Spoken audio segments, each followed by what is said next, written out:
శివం వ్యాధ శ్రీ గురుభ్యో నమః. జ్యోతిష్ శాస్త్రంలో గ్రహాల గమనాల గురించి మనం మాట్లాడుకుంటున్నాం.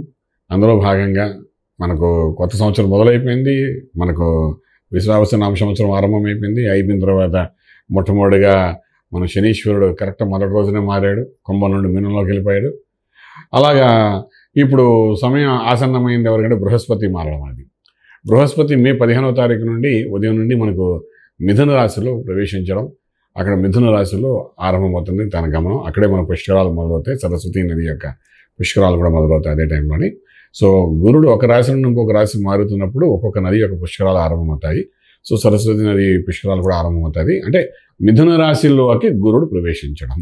సో మిథున రాశిలో గురుడు ప్రవేశించాడు అంటే ఏ రాశిలో ఉంటే ఆ రాశి నుండి పంచమ భావము, సప్తమ భావము, భాగ్యస్థానం 9వ భావాన్ని చూస్తాడు. అంటే మిథున రాశిలో ఉండి మిథున రాశిని కరెక్షన్ చేస్తుంటాడు.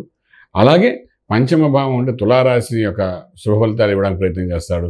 సప్తమ భావం తన సొంత ఇల్లైనటువంటి ధనురాశి వారికి కొన్ని యోగాలు ఇవ్వడానికి ప్రయత్నం చేస్తాడు. అలాగే భాగ్యస్థానం అంటే కుంభరాశి వారికి నిన్న మొన్నటి వరకు కుంభరాశిలో శనీశ్వరుడు కూర్చుని అల్లకల్లోహలం చేసిన వాళ్ళందరికీ ఒక పాజిటివ్ ఎనర్జీ ఇవ్వడానికి ప్రయత్నం చేస్తాడనమాట. సో ఈ రకంగా చూస్తుంటే గురుడు మారడం అంటే గురుడు అంటే బృహస్పతి మారడం అనేది ఎప్పుడైతే మిథునంలో ప్రవేశించాడో వృషభం నుండి మిథునంలోకి డెఫినెట్గా అక్కడ ఉన్న ఆ సంవత్సరం కాలం మధ్యలో మళ్ళీ రెట్రోగ్రేషన్ అయ్యి మళ్ళీ వృషభంలోకి వస్తాడు. కొంతకాలం ఉండి మళ్ళీ మిథునంలోకి వెళ్తారు. ఇవన్నీ జరుగుతాయి. ఏదైనప్పుడు యావరేజ్గా ఒక 10 నెలలు అనుకోండి. ఒక 10 నెలల నుండి సంవత్సరం పాటు అనుకోండి. ఈ యొక్క కాలం ఏదైతే మిథునంలో ఉంటాడో ఆ మిథునంలో ఉన్నప్పుడు అంటే వాళ్ళకి 10 సంవత్సరాలకు సరిపడా లైఫ్ సెటిల్మెంట్స్ చేసేస్తాడు గోచార రీత్యా. అంటే ఏంటంటే ఒక్కసారి వచ్చి ఏడాది కాలంలో ఆ రాశిలో ఉన్న నక్షత్రాలు వాళ్ళకి ఏంటి అవసరమో అవన్నీ లాంగ్ లాస్టింగ్ ఇష్యూస్ ఏమైనా ఉంటే అవన్నీ క్లియర్ చేయడం. ఇల్లు అనుకోండి, వాహనం అనుకోండి, ఉద్యోగం అనుకోండి, చదువు అనుకోండి, వివాహం అనుకోండి, రకరకాలుగా ఇక్కడ మానవ జీవితంలో ఉన్న ప్రతి ఒక్కరికి ఏదో కోరికలు ఉంటూనే ఉంటాయి. కోరికలు లేని వాడు ఎవరు ఉండరు కదా. మనం చూసారా దీపం ఉండగానే ఇల్లు చక్కబెట్టుకోవాలంటారు. అలాగే గురుబలం ఉన్నప్పుడు ఏం చేయాలంటే ఈ 4 రాశి వారు పూర్వాశ్రమంలో చేసిన మిస్టేక్స్ అంతా కరెక్షన్ చేసుకోండి. నెక్స్ట్ లెవెల్ వెళ్ళడానికి ఏంటంటే ప్రయత్నం చేయాలి అని చేసుకుంటే కానీ ముందుకు ప్రయత్నం చేయగలిగితే డెఫినెట్గా ఇది బిగ్ సక్సెస్ ఫర్ దెమ్ అని చెప్పడానికి అవకాశం ఉంటుంది.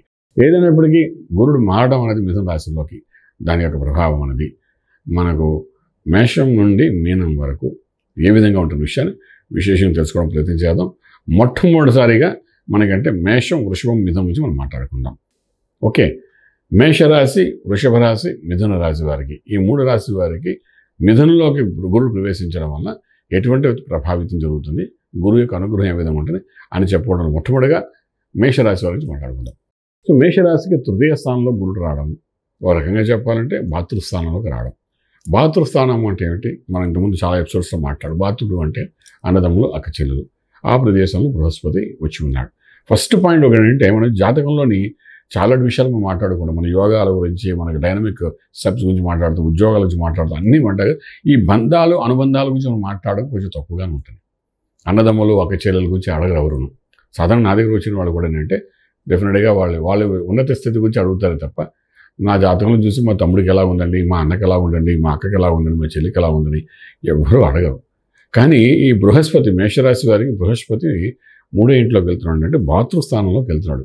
విక్రమస్థానం భాతృస్థానంలో ఒకటే. అక్కడ భాతృడు అంటే అన్నదమ్ములు, అక్కచెల్లెలు, నీకంటే చిన్నవాళ్ళు కానీ పెద్దవాళ్ళు కానీ ఆ స్థానం ఒక సంవత్సరం ఉంటున్నాడు కాబట్టి 100% ఒకవేళ మీ రిలేషన్స్ విత్ అన్నదమ్ముల మధ్య కానీ అక్కచెల్లెల మధ్య కానీ కొద్దివేళ ఇబ్బందికరంగా ఉండి ఏమైనా ఇబ్బంది పడుతూ దూరం అయిపోయి ఉంటే అవన్నీ మళ్ళీ అదుక్కోవడానికి అవకాశం ఉంటుంది. అలాగే అన్నదమ్ముల, అక్కచెల్లెల మధ్య అన్యోన్యత పెరగడానికి అవకాశం ఉంటుంది అక్కడికి వచ్చిన తర్వాత. అలాగే అన్నదమ్ముల మధ్య ఏమైనా ఆస్తి తగాదాలు ఉంటే అదంటే కరెక్షన్ అయ్యే అవకాశం ఉంటుంది. అలాగే వంశపారంపర్యంగా వస్తున్న ఆస్తులు అన్నదమ్ములకు ఇవ్వాలి అనుకుంటున్నప్పుడు, పంచాలి అనుకున్నప్పుడు ప్రాపర్ వేలో అది కరెక్షన్ అయ్యే అవకాశం బాగా కనబడుతుంది. అలాగే అన్నదమ్ములు, అక్కచెల్లెల మధ్య ఏదైతే ఉందో రిలేషన్స్తో వ్యాపారం మొదలు పెడతారనుకున్నాం. కో బ్రదర్స్ కూడా అన్నదమ్ముల కింద లెక్క వస్తారు ఒక్కొక్కసారి. సో వ్యాపారం మొదలు పెట్టారనుకోండి, ఆ వ్యాపారంలో ఏదైనా మనకు కరెక్షన్స్ ఉన్నాయి, ఏదైనా డిస్టర్బెన్సెస్ ఉన్నాయి, దానివల్ల మానసిక ఒత్తిడి కలుగుతుందంటే ఇవన్నీ కూడా కరెక్షన్ చేసే అవకాశం 100% కనబడుతుంది ఈ సంవత్సరం అంతా. అలాగే ఇంకొకటి ఏంటంటే వ్యాపారాలు చేసేటప్పుడు ఏంటంటే బ్రదర్స్ అంటే ఇప్పుడు చందన బ్రదర్స్, బ్రహ్మణ బ్రదర్స్ అంటాం. అలాగే బ్రదర్స్ కలిసి చేస్తున్న వ్యాపారాలు ఏముంటాయి? సాధారణంగానే మన గుజరాత్లో అన్నదమ్ములు అందరూ కలిసి సామూహికంగా కుటుంబ వ్యాపారం చేస్తూ ఉంటారు. అలాంటి వ్యాపారం చేస్తున్న వాళ్ళు ఎవరైనా ఉంటే బ్రదర్స్ మధ్య చేస్తున్నారు, అది మంచి అద్భుతంగా ఒక హై రైజ్కి వెళ్ళడానికి అవకాశాలు బాగా కనబడతాయని చెప్పొచ్చు అన్నమాట. అలాగే బృహస్పతి 3వ ఇంట్లో ఉండడం అనేది స్పెసిఫిక్గా ఒక పాజిటివ్ ఎనర్జీ ఏంటంటే బ్రదర్స్ అండ్ సిస్టర్స్ మధ్య రిలేషన్ బాగుంటుంది, వాళ్ళ బెనిఫిట్ వస్తాయి, అలాగే మీ వల్ల వాళ్ళకున్న బెనిఫిట్ కలుగుతాయి. ఇది ఒక గుడ్ రిలేషన్ మెయింటైన్ చేయడానికి అవకాశం ఉంటుంది. గురుడు అక్కడ ఉండడం అనేది ఒక పాజిటివ్ ఎనర్జీ ఫర్ మేషరాశికి చెప్పచ్చు. మేషరాశికి బృహస్పతి వాడు భాగ్యాధిపతి, అదృష్టం ఇచ్చేవాడు. అటువంటి వాడు 3వ ఇంట్లో వచ్చి కూర్చున్నాడు కాబట్టి ఆ అదృష్టం అనేది అన్నదమ్ముల ద్వారా కూడా జరిగే అవకాశం ఉంటుంది, అక్క చెల్లెల ద్వారా జరిగే అవకాశం ఉంటుంది.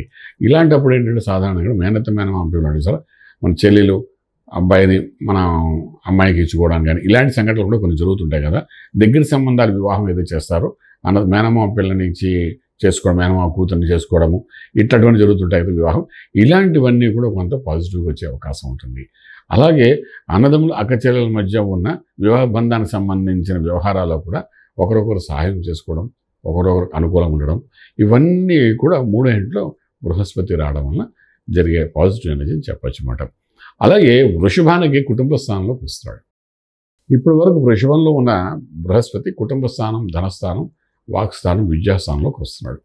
అంటే ఏమైందంటే ఇప్పుడు అక్కడ కుటుంబంలోని గురుడని గ్రహం ప్రవేశించాడు కాబట్టి కుటుంబం అంటే మీ కుటుంబం, మీరు మీ భార్య పిల్లలు ఒక కుటుంబం అనుకుంటే, అలాగే మీ అమ్మ నాన్నగారు ఒక కుటుంబం అనుకుంటే మగవాళ్ళైతే, ఆడవాళ్ళైతే అత్తమామ గారు భర్త ప్లస్ తన పిల్లలు ఒక కుటుంబం అనుకుంటారు. సో ఇలాగ కుటుంబ స్థానంలో గురుడు రావడం అంటే ఏదైనా చిన్న చితగా ఇబ్బందులు ఉన్నా ఫ్యామిలీ పరంగా ఉన్నాయంటే అవన్నిటిని కరెక్షన్ చేయడానికి అవకాశం ఉంటుంది చెప్తామన్నమాట.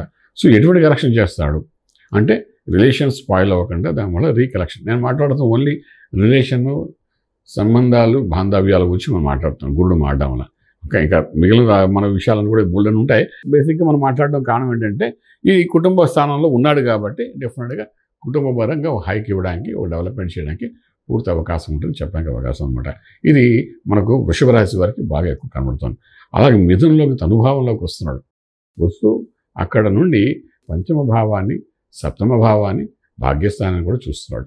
అంటే పంచమ భావం అంటే సంతానము, పంచమ భావం అంటే ఐశ్వర్య భోగభాగ్యాలు ఇచ్చే స్థలము, పంచమ స్థానము అంటే మంత్రస్థానం అంటారు. ఏ మంత్రం చేస్తే మన మోక్షం వస్తుందో అది పంచమ భావం అన్నమాట. పంచమ భావం బట్టి మనం ఎటువంటి దేవతను కొలవాలో కూడా మనకు తెలుస్తుంది. సో అటువంటి పంచమ భావం మీద గురుదృష్టి పడుతున్నప్పుడు ఏంటంటే డెఫినెట్గా మీరు ఒకవేళ నాస్తికులైనప్పటికీ కూడా ఎప్పుడైతే గురుదృష్టి పంచమ భావం పడిందో డెఫినెట్గా మీకు ఒక దైవ బలాన్ని మీకు వచ్చే అవకాశం ఉంటుంది, దైవ మంత్రభావం వచ్చే అవకాశం ఉంటుంది, దైవం మీద గౌరవం పెరిగే అవకాశం ఉంటుంది, భగవంతుడి యొక్క కార్యక్రమాలు చేయాలని ఒక తపన కూడా వచ్చే అవకాశం ఉంటుంది.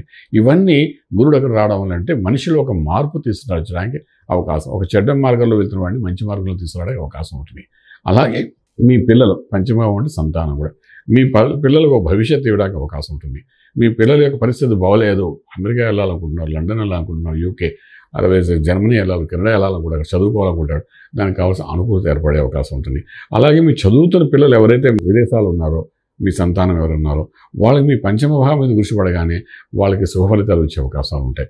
వాళ్ళు చదువుకున్న తర్వాత వాళ్ళకి కావాల్సిన ఉద్యోగాలకు రావడానికి అవకాశం ఉంటుంది. అంటే మీ సంతానం మీద దృష్టి పడింది కాబట్టి ఇలాగ రకరకాల పంచమ భావం మీద దృష్టి పెట్టడం వల్ల ఒక యోగము మిథున రాశి వారికి.